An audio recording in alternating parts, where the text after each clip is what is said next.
Keselamatan Negara MKN serta pelbagai kementerian dan agensi serta nasihat pakar-pakar kesihatan awam di dalam negara, kerajaan bersetuju dengan pandangan bahawa satu tindakan yang tegas perlu diambil untuk memutuskan rantaian jangkitan penularan virus COVID-19. Dan untuk itu, kerajaan telah memutuskan untuk melaksanakan Perintah Kawalan Pergerakan PKP atau MCO untuk tempoh 14 hari bermula jam 12.01 tengah malam Rabu 13 Januari 2021 hinggalah 26 Januari 2021. Perintah ini melibatkan 3 peringkat pelaksanaan seperti berikut. Pertama, PKP ke atas 6 buah negeri. Saya sebutkan 6 buah negeri. Apa dia negeri itu? Iaitu Pulau Pinang, Selangor, wilayah Persekutuan, ini masuk Kuala Lumpur, Putrajaya dan Labuan, Melaka, Johor dan Sabah. Ini PKP. Kedua, PKP bersyarat, PKPB. Yang ini juga ke atas 6 buah lagi negeri, iaitu Negeri Pahang, Perak, Negeri Sembilan, Kedah, Terengganu dan Kelantan. Ketiga ialah PKP pemulihan.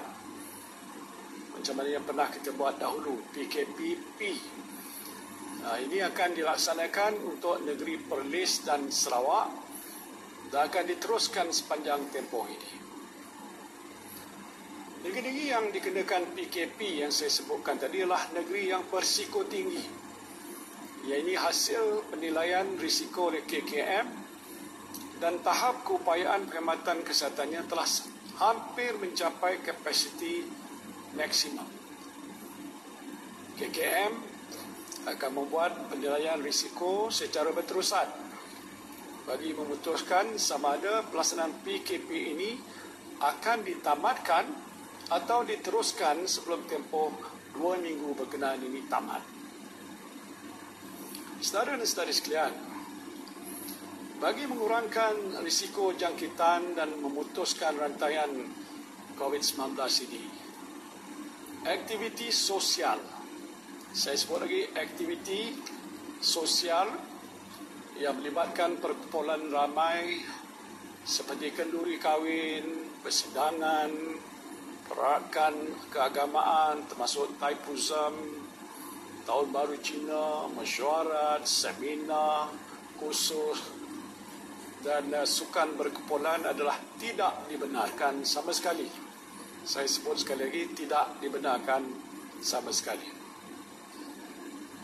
Bagaimanapun bagi negeri-negeri di bawah pelaksanaan PKPP, iaitu pemulihan, aktiviti sosial adalah dibenarkan tertakluk kepada pematuhan SOP yang ketat. Pergerakan rentas negeri, ini ramai yang berminat nak tahu. Pergerakan rentas negeri tidak dibenarkan di seluruh negara. Untuk bagi manakala bagi kawasan PKP, pergerakan rentas daerah juga tidak dibenarkan. Rentas negeri tak boleh, rentas daerah pun tidak dibenarkan. Jadi susulan larangan pergerakan rentas negeri dan daerah ini, operasi Sekatan Jalan SJR akan mula berkuat kuasa pada jam 12.01 tengah malam Rabu 13 Januari 2021. Dan bagi negeri yang dilaksanakan PKP, pergerakan anda adalah terhad di dalam 10 km radius saja.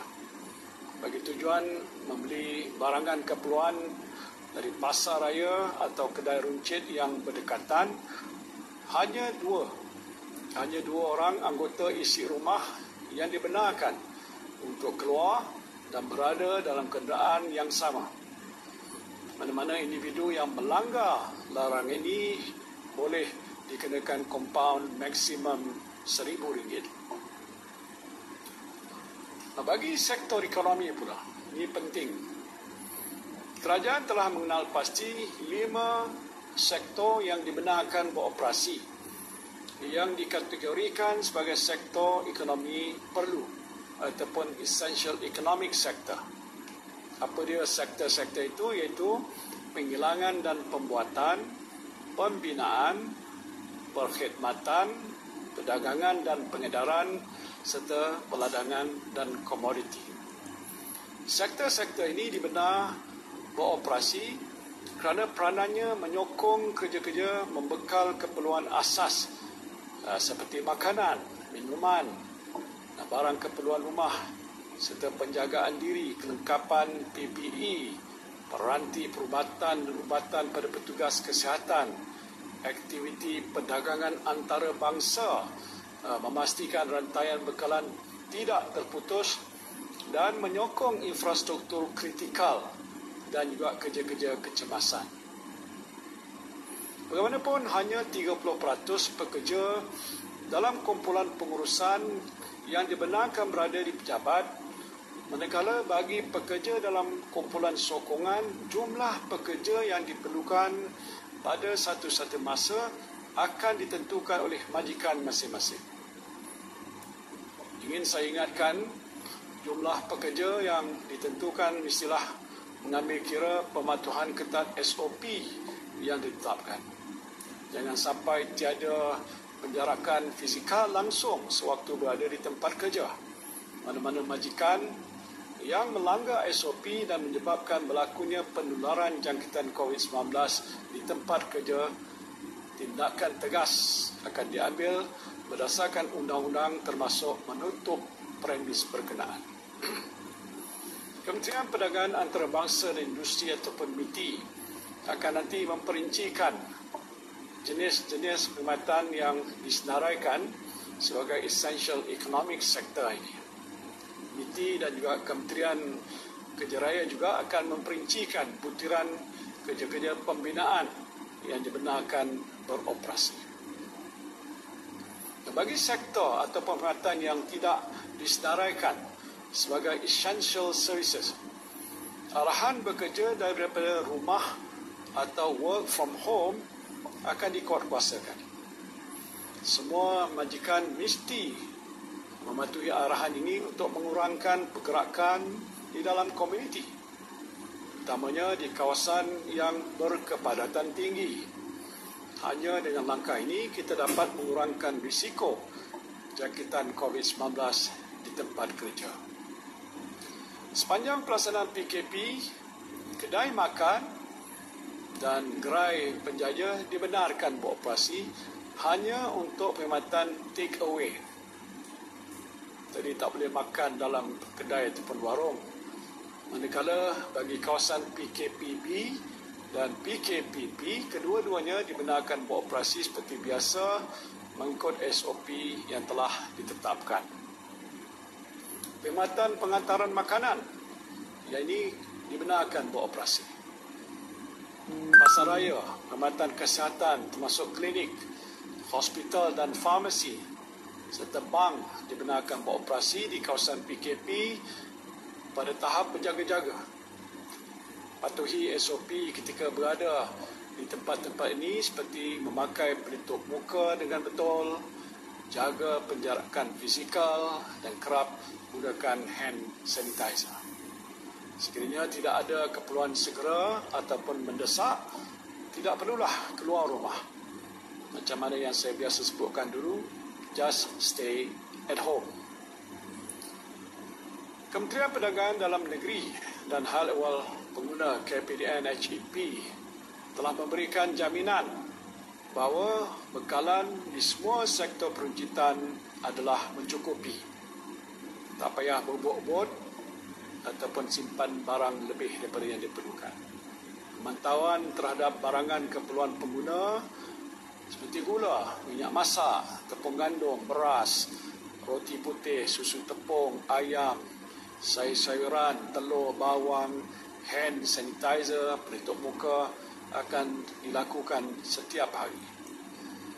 Saudara dan saudari sekalian, Walaupun terdapat sekatan pergerakan yang ketat, khususnya di negeri-negeri dikenakan PKP, pengecualian diberikan pada pelajar dan calon peperiksaan utama, termasuk peperiksaan SPM untuk sesi 2020 dan 2021. Mereka ini dibenarkan hadir ke sekolah dengan SOP yang ketat. Pihak Kementerian Pelajaran Malaysia akan nanti memperincikan SOP ini.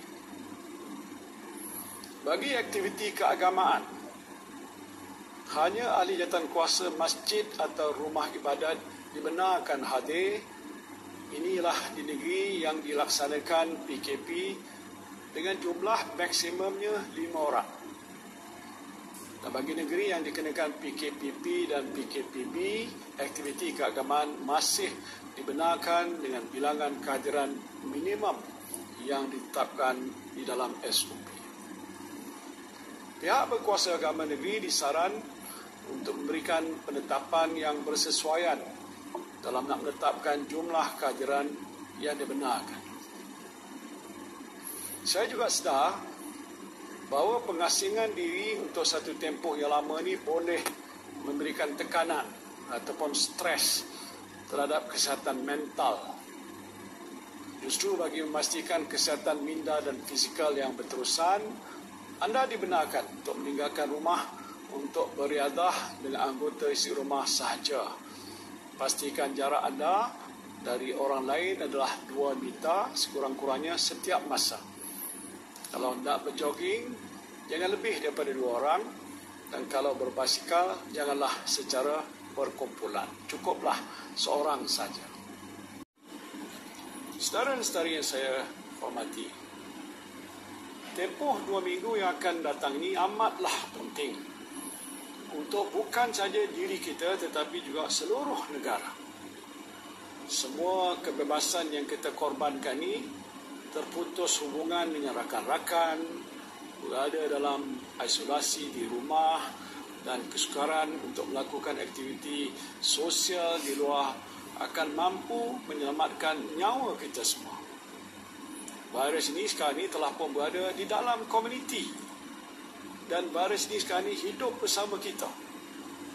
Jadi janganlah kita merasa terlalu selesa dan akhirnya mengabaikan langkah-langkah pencegahan yang begitu mudah untuk kita amalkan, seperti kerap mencuci tangan dengan sabun, memakai pelitup muka dengan betul, jaga jarak fizikal dan elakkan dari bersentuhan.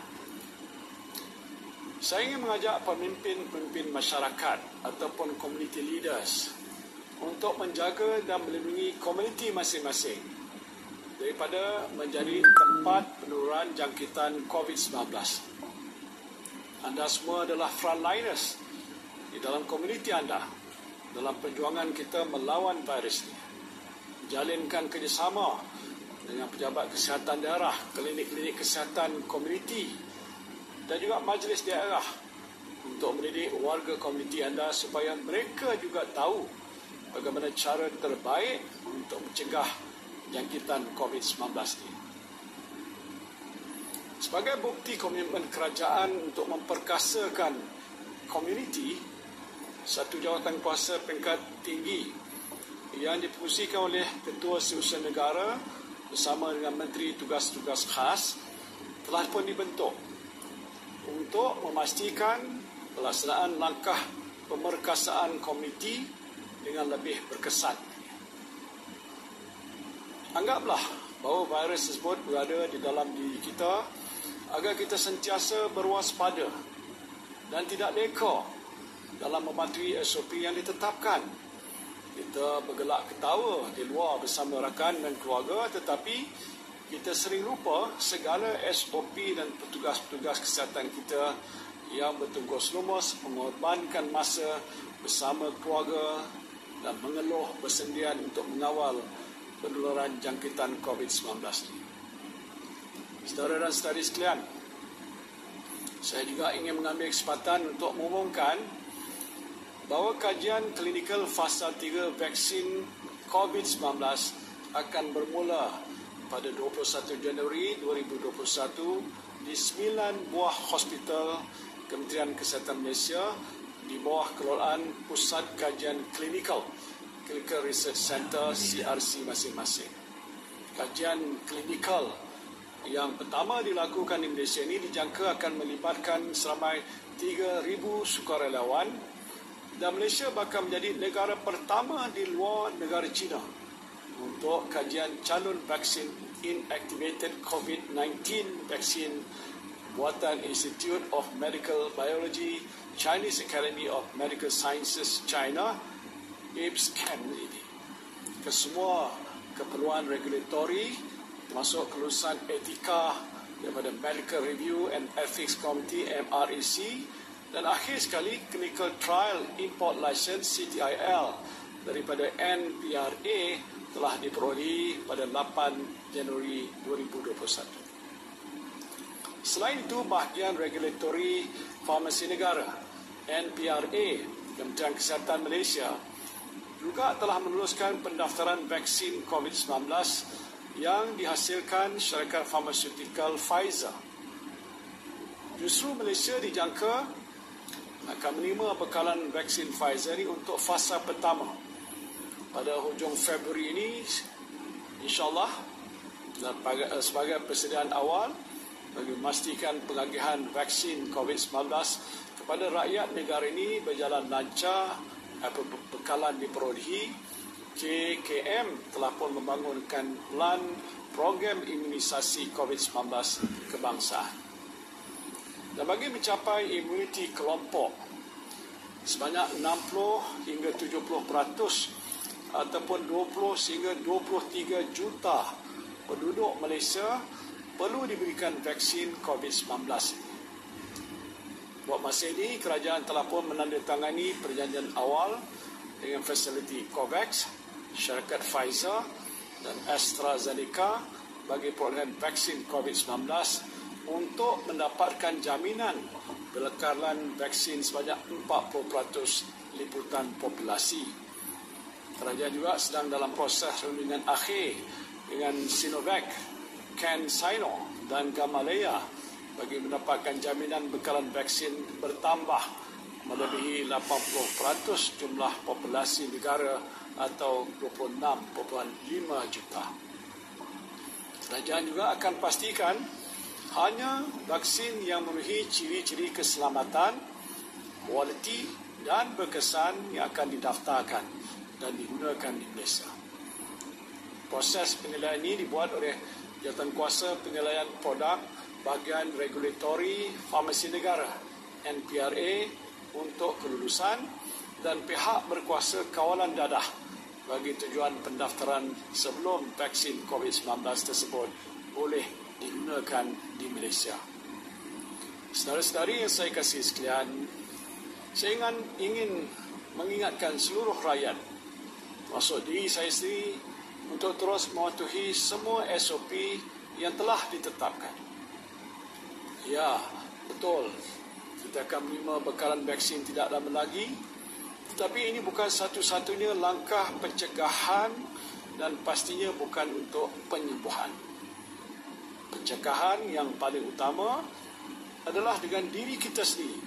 Melakukan amalan mencuci tangan, gunakan sabun dengan kerap, gunakan hand sanitizer sekiranya tiada punca air yang berdekatan, pakai pelitup muka ketika berada di tempat awam, jaga jarak fizikal dan elakkan daripada persentuhan.